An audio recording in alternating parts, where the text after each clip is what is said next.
Welcome back to movementprofessional.com. So today we're going to take a look at the crab position as well as forward, backward, side traveling crab as taught by Animal Flow. So we want to take a look at what the crab position first is getting to a position where we're sitting on the ground, hands are behind, hands are going to be into the ground. So anytime we have the hands weight bearing through the ground, really important to spread the hand as wide as possible.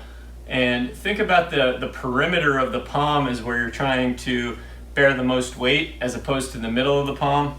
And then basically you can bias where you want to put tension. So if you're more on the pinky side of the hand here, that's going to create more tension and strength towards the underarm here. It's going to promote a little bit more shoulder external rotation as well. If I get into the inside part of this hand here, that's going to promote a little bit more internal rotation there.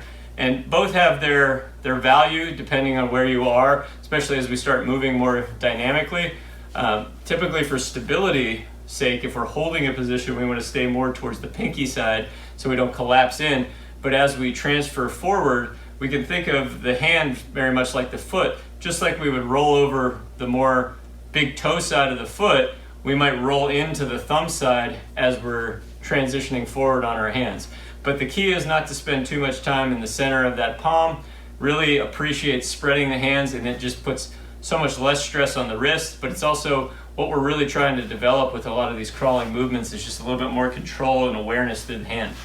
All right, so we're gonna get that nice spread hand, and then we want to reach the arms long. So we want to feel like the shoulders move away from the ears, and if we create enough tension down, the buttocks will just hover off the ground. So here's our crab position where we're starting.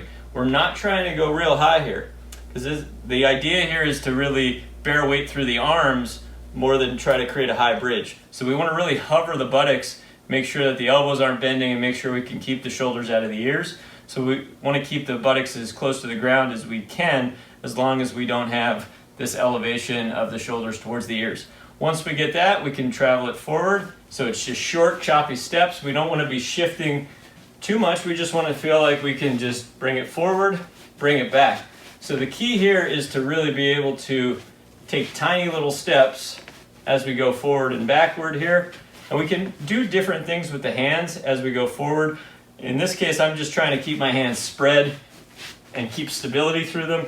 But we can also think about going a little slower, and as I initially land, I'm going to hit pinky side.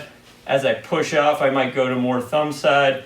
So I can create a little bit more of that rotation through the hand as I go forward and back. And as I go backward, I might go thumb side first and roll towards pinky side. All right, so you can explore that a little bit. I think the easiest thing to do to start is just create a nice wide hand. Make sure you're stable there, make sure your joints aren't bending, and go short and choppy with your steps until you get a little bit more control, and then you can slow it down and start playing around with where you're landing.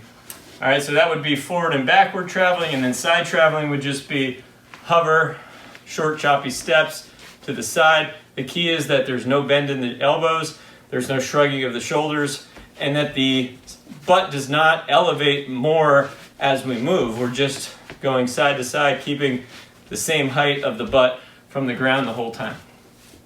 Hopefully that was useful. If you have any questions, you can go to movementprofessional.com. I'll see you next time.